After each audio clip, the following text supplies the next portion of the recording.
जय श्री राम दोस्तों, स्वागत है आपका रामचरितमानस कथा में। पिछले भाग में हमने देखा कि भगवान राम और माता जानकी का विवाह संपन्न हुआ। कन्यादान किया राजा जनक ने और उसके बाद भांवरे फिर रही हैं।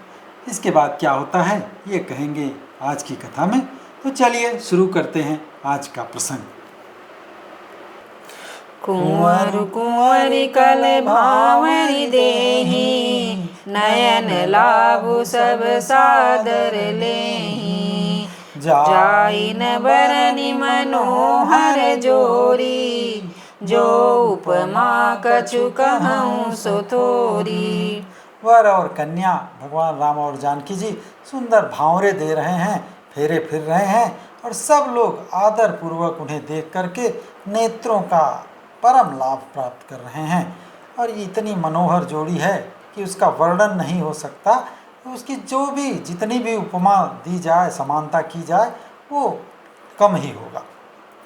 राम सिय सुंदर प्रति छाही, जगमगात मणि खंभन कमाही।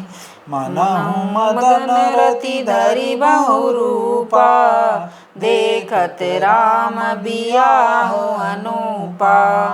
श्री राम जी और श्री सीता जी की सुंदर परछाई मणियों के खंभों पे जगमगा रही हैं, मानो कामदेव और रति बहुत से रूप धारण करके श्री राम जी के अनुपम विवाह को देख रहे हैं। क्योंकि रामचंद्र जी और सीता जी की छाया हर खंभों में पड़ रही है, तो ढेर सारे राम और सीता दिख रहे हैं। तो वो कामदेव के समान सुंदर हैं, तो ऐसा लग रहा है कि कामदेव ही आकर के उनका विवाह देख रहे हैं। दरस लाल सास कुचन थोरी, प्रगटत दुरत बहोरी बहोरी। मैं मगन सब देख निहारे, जनक समान अपान बिसारे। कामदेव और रति दोनों को दर्शन की लालसा भी है और संकोच भी है, बहुत ज़्यादा है। और इसीलिए वो बार बार प्रकट हो रहे हैं और छिप रहे हैं, क्योंकि परछाई कभी खंभे में दिख रही कभी नहीं दिख रही है। तो उसकी उपमा ऐसा लग रहा है जैसे कामदेव और रति कभी छिप रहे हैं और कभी फिर प्रकट हो रहे हैं। और सब देखने वाले आनंद मग्न हो रहे हैं। जनक जी की भांति सभी अपने शरीर को भूल गए हैं, इतने आनंद में सब मग्न हैं इस सुंदर विवाह को देख करके।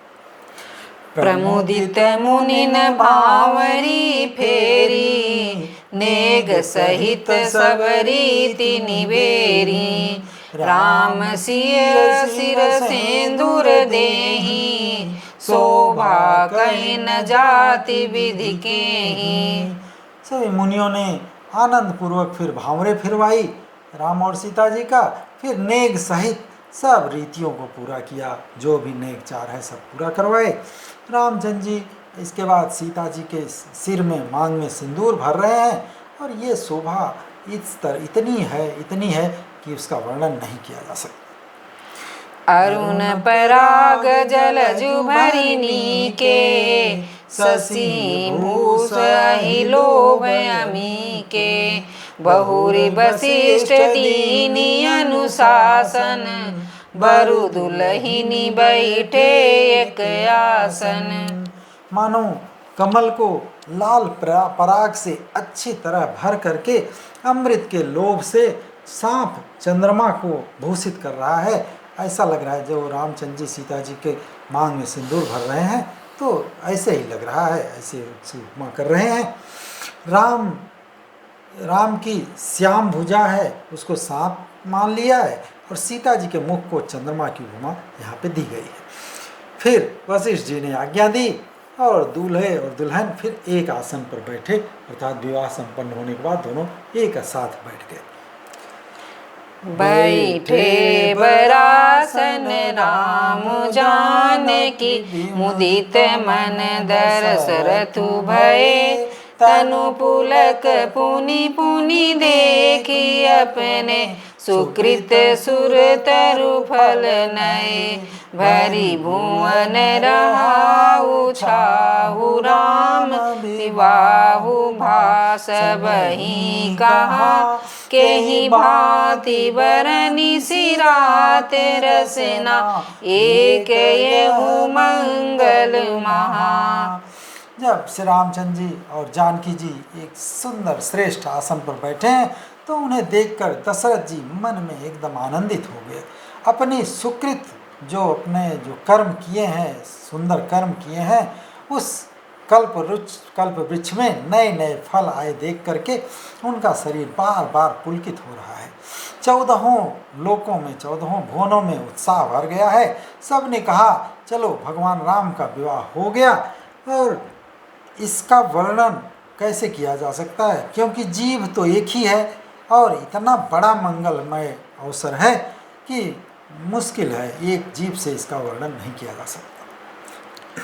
तब जनक पाई वशिष्ठ आय सुब्याह साज संवारी कै मांडवी श्रुत कृति उर्मिला कुंवरी लई हंकारी कै कुश केतु कन्या प्रथम जो गुण शील सुख शोभामयी सब रीति प्रीति समेत करी सो ब्याही नृप भरत ही दई। अब राम सीता जी का विवाह तो हो गया। उसके बाद वशिष्ठ जी से आज्ञा लेकर के जनक जी ने विवाह का सामान सब सजाया और जो इनकी और बहनें थी सीता जी की, मांडवी जी, सुतकीर्ति और उर्मिला जी, इन तीनों राजकुमारियों को बुला लिया और उन्होंने तय कर लिया कि इन सभी भाइयों, जो तीनों भाई और हैं, उनका विवाह भी उन्हीं के साथ कर दिया जाए। जो कुशध्वज की बड़ी कन्या मांडवी जी थी, वो एकदम गुण और सुख शोभा की रूप खान थी। उनको राजा जनक ने प्रेम पूर्वक सभी रीति रिवाज से भरत जी के साथ विवाह किया।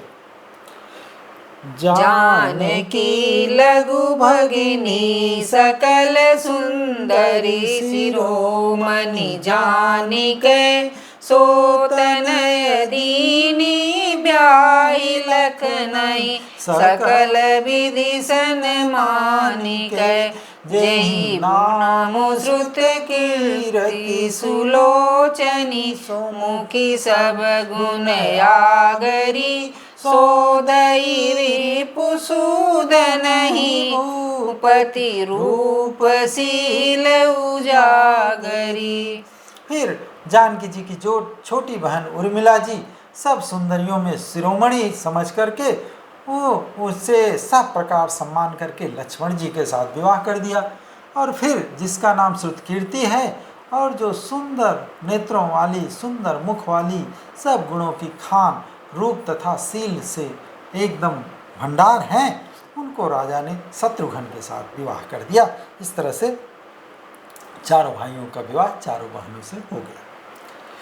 अनुरूप बर दुलहिनी परस पर लखी सकुचहि हरसहि सब मुदित सुंदरता सराहि सुमन सुरगन बरसहि सुंदरी सुंदर बरन सह सब एक मंडप राजहि जनु जीव उर चारिउ अवस्था विभुन सहित विराजहि।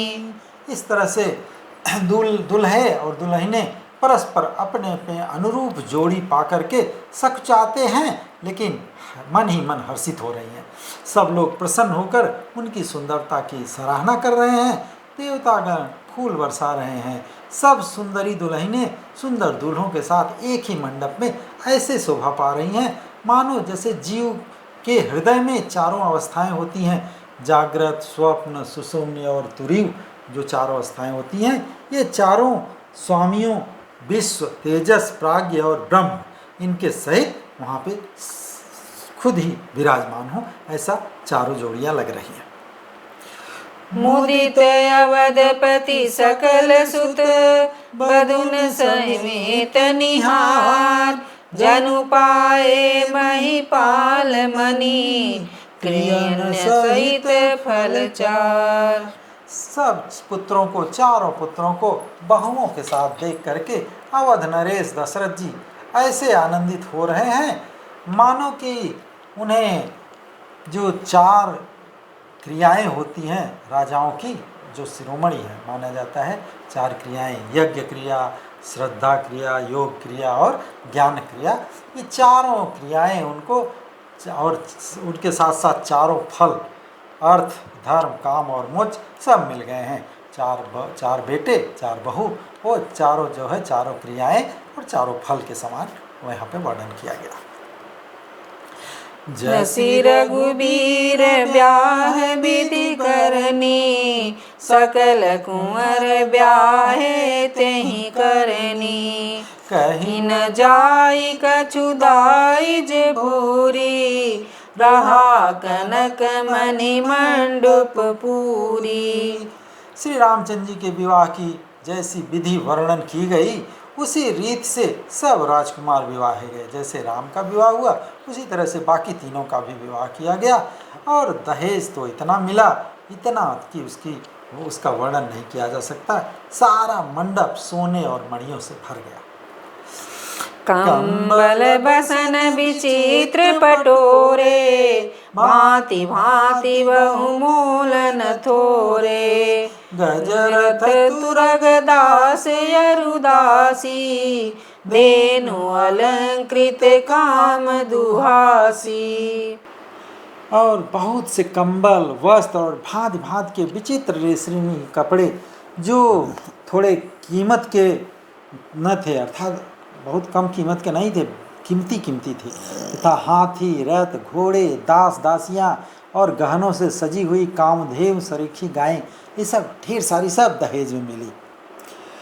वस्तु अनेक करिय की मिले खा कहीं न जाई जानई जिन देखा लोकपाल अवलोकि सिहाने दीने अवधपति सब सुख माने।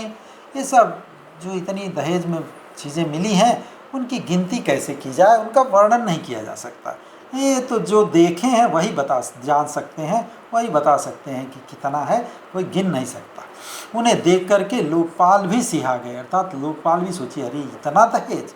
और जो अवधराज दशरथ जी ने सब कुछ जो है सुख पूर्वक प्रसन्न चित्त से ग्रहण किया, क्योंकि दहेज दिया गया है, जो खुशी से दिया जाए वही खुशी से लेना चाहिए। तो उस तरह से दशरथ जी ने उसे प्रसन्नतापूर्वक ग्रहण किया। दीन जाचकनी जो जेहि भावा उबरा सो जनवा से ही आवा तब कर जोरी जनक मृदुवानी बोले सब बरात सन्मानी। उन्होंने, दशरथ जी ने जो दहेज का सामान था सभी याचकों को, जो भी मांगने वाले थे वहाँ, जिसे कि जो अच्छा लगा सबको दे दिया। दिल खोल के ले जाओ, जो जो चाहिए जिसको, सबको दे दिया। जब सबका मन भर गया, इसके बाद जो बचा वो फिर जनवासे में लाया गया, कि सबको देने के बाद जो बचा वो सब अपना लाया गया, जो कि अयोध्या आएगा। और फिर इसके बाद जनक जी हाथ जोड़ करके सारी बारात का सम्मान करते हुए कोमल वाणी में बोले। क्या बोले वो हम कहेंगे अगले प्रसंग में। आज के लिए बस इतना ही।